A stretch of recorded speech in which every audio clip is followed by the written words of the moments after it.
listening. Okay, wonderful. Well, thanks for all the beautiful music and words so far, and for setting us up in a good way today. And I'm really grateful to be here and to share a little bit about the Moose Hide campaign and our work, and hopefully it'll have some resonance with the work that you do and with your hearts and spirits and the thoughts today. Um, it's as I mentioned, it's a tough, in some ways, a very sensitive and tough issue to talk about.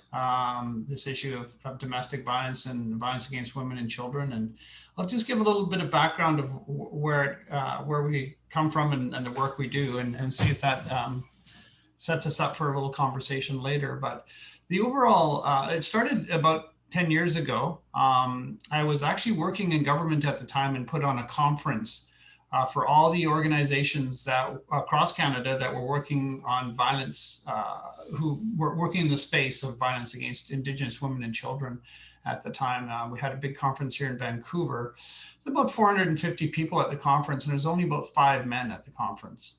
And Paul Lacerte, who is the co-founder with his daughter Raven, Paul was at the conference. Paul and I were there. I was there partly because it was my role in government was to oversee these kinds of conferences, coming together and sort of working on the issue of reconciliation at the time. And this was before the era of Me Too movement, and really before the Truth and Reconciliation Commission, or before the Murdered Missing Indigenous Women's Inquiry. It was just the early stages of understanding the full depth and breadth of this issue and its impact, not only in Indigenous communities, but across all communities and cultures and socioeconomic stratas of society. And the one thing that was really apparent at the time is that this is something that we broadly as a nation, and I think we could probably say a lot of the world right now is lost sight of, if it ever had it, but lost sight of the role of raising men and boys in a way that understands the sacred responsibility of relationship and the need to understand the role and the rules of the road, if you will, of being a healthy human being and being a healthy man. And a lot of cultures have that, and a lot of cultures have lost that. So for us, I wasn't working with the Moose Hide campaign that at that time. Paul had asked me to help him, to join in the campaign in the early stages. And this was in the days when, him and his daughter are from the Carrier Nation, right along the Highway of Tears. So they literally grew up a block away from the Highway of Tears. And they hunt every year, and they're a hunting family and have done that obviously for eons. Their family's done that.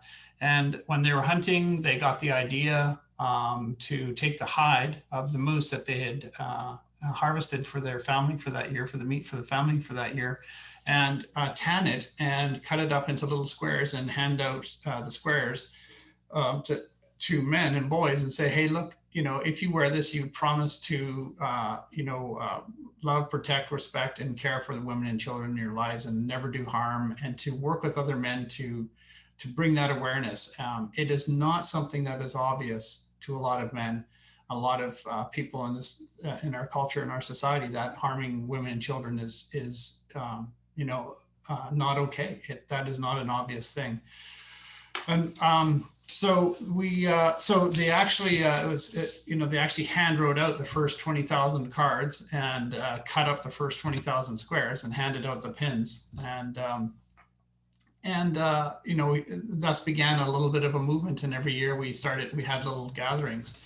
About 6 years ago, about 5.5 years ago, Paul asked me to come and help the campaign, and so I left government to come and help the campaign and be part of the campaign now. And one of the things that we've really focused on is bringing more focus on ceremony. So every year we have a Moose Hide Campaign Day.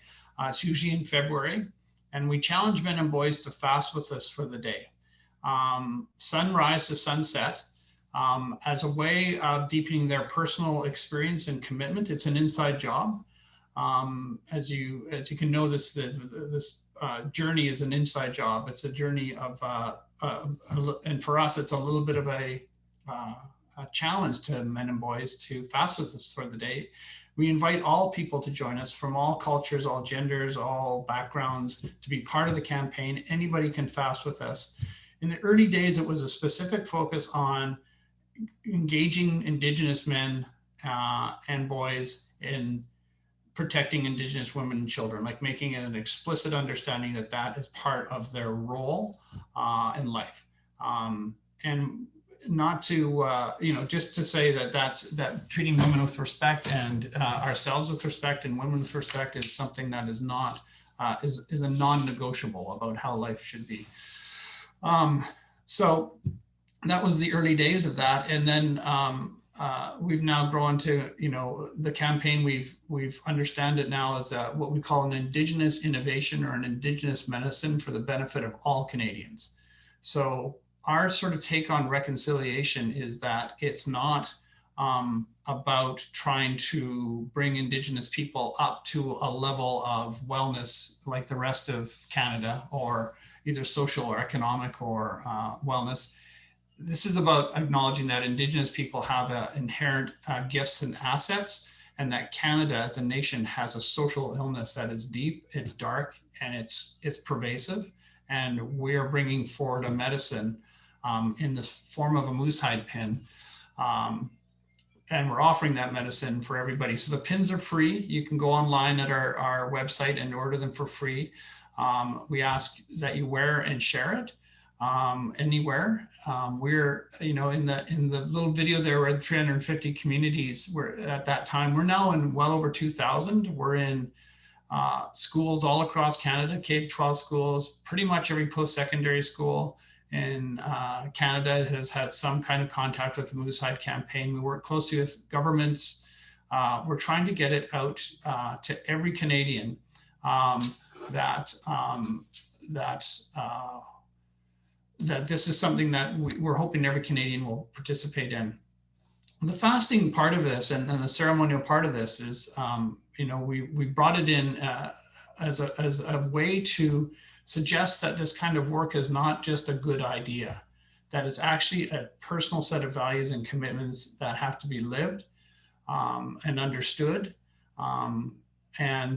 And there, there's a saying in our teachings sometimes is that it's the important stuff is not something you can buy or sell, but it's something you have to pay for.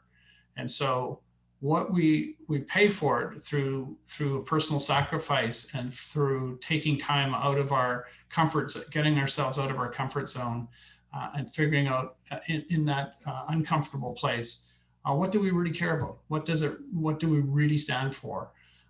And that's not always an easy thing to find, especially for us Westerners who are caught up in our heads a lot and trying to figure that out from a logical place, or it's not a logical place that we're asking people to deepen into. We're asking people to deepen into their hearts and spirits and souls and say, what do I really care about, and how do I want to live? And so, the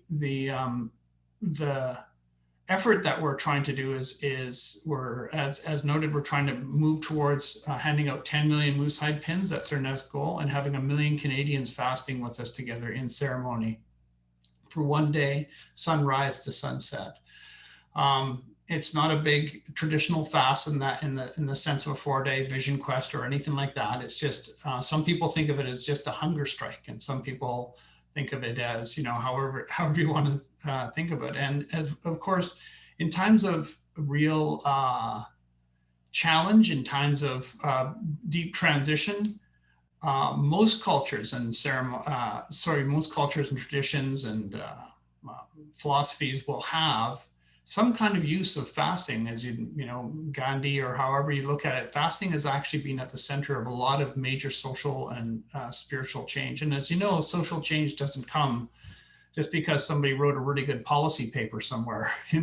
Social change comes because people collectively go, okay, this matters, and we're willing to take a stand, and we're willing to do something about it. And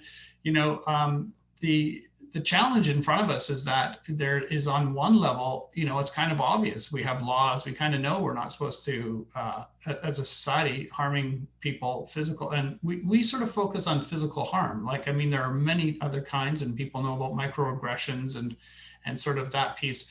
We're kind of on the blunt end of the stick, where we're saying, no, there's a lot of actual just physical harm that's just completely offside, and it's not obvious that shouldn't be happening in a lot of corners of this country.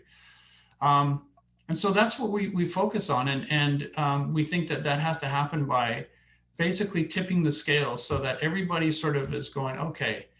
One of the examples and that I use sometimes, and it seems appropriate now, is when I was a young guy growing up in the prairies. This was in the a long time ago. Let's put it that way. I'll be dating myself ago, but it was a long time ago, and I was just in high school, and my friends and I had been at a party, and I got pulled over by the police, and they said, "Young man, have you been drinking?" And I said, "Yes, I had." And I obviously had more than just a couple of beers, kind of thing. And the police officer said to me, "Okay, young man, then you drive straight home." And it was just a time when that's how things were done. About 3 years after that, there's just no way you would be automatically charged with drunk driving or whatever. They would have given you a breathalyzer. It all of a sudden became clear that is just completely offside. It's not allowed. We don't accept that as a society, and we're gonna we're gonna treat it as that. And after that, all of our it wasn't too long that friends wouldn't let friends drink and drive. That's kind of has had an impact. It's that kind of a thing right now. This is a issue that hides in the shadows. It's kind of in plain sight on one level, and in the shadows on another level. And so we want to shine a light into this. We want to make it explicit. We ask people to wear and share the moose hide pin to say, I'm explicitly acknowledging that there is a problem in this country, that people are harming women and children. Men are often at the, there's just statistically, men are the ones doing the harm. It's not always the case. And this isn't the solution to all things and all violence in all ways. It's just this one where we're asking people to join us in a sort of effort to raise awareness, particularly for young men, about healthy ways of addressing stress and fear and confusion within their own skin. And how can we find ways to address those things? It's not a blame and shame agenda in any way, shape, or form. It's a love and healing. It's a place where we believe, at the center of this, and I share this here, but I generally don't. But at the center of this, from a traditional perspective, is that the illness that leads to this is disconnection.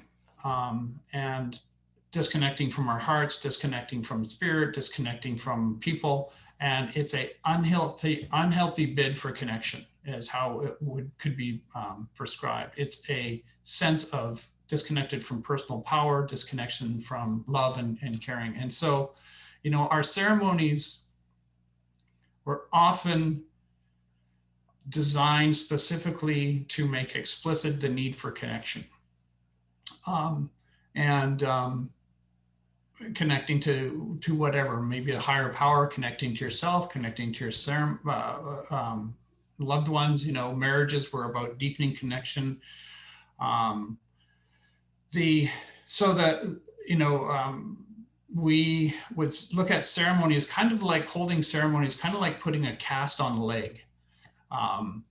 The doctor doesn't actually heal the leg. The doctor sets the leg, puts the cast on it, and something kind of magical happens where the leg heals itself, that the body does that work. It's not the doctor, it's the body. So we're trying to set a container through this the moose hide pin and the ceremonies that we hold, the Moose Hide Campaign Day and the trainings we do. We're trying to set a container for our society and people in our society, and particularly men and boys, to reconnect to what's important to them and to use that as the backbone of their life. And so there's lots I could share about the campaign from all kinds of different angles. all the work we're doing. We have a protocol with the RCMP. I don't know if you have seen it, but you can see the Prime Minister wears it. We've worked a lot with politicians to wear. It's the first thing in the history of the RCMP they're actually allowed to wear on their uniforms. So it's the something that's not actually part of the uniforms. The first thing in there, and we have a protocol with them now for the next 5 years. We're going to ask them to scale the campaign throughout the force, throughout all police forces.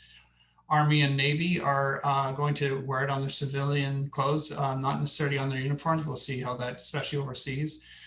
And we're trying to get all governments and all levels of society to embrace the campaign as a practical, measurable way to say it's not everything. It doesn't achieve all reconciliation. It doesn't, doesn't transcend the dark side of human nature. We're still going to have to struggle along.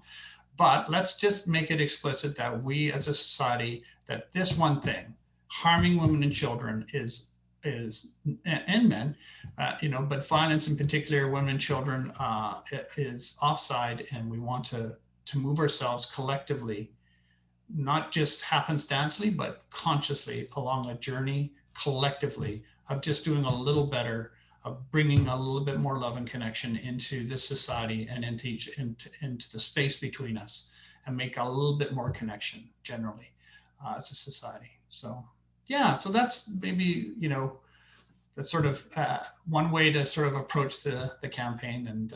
And just want to, thank you for inviting me to say a few words. And I really I'll put one last bid for connection, is to say, please go to our website, order your free moose hides, wear and share them wherever you can. Bring it out to any environment that you think, and if somebody pulls you over and go, hey, what's that? You go, oh, it's a piece of moose hide. I'm standing up against violence towards women and children. It's not love. It's not connection. It's not kind. We can do better. And that's what I'm trying to do with this. And I invite you to wear one yourself, something like that, however you'd want to do that. So, yeah. So thanks very much. Thank you.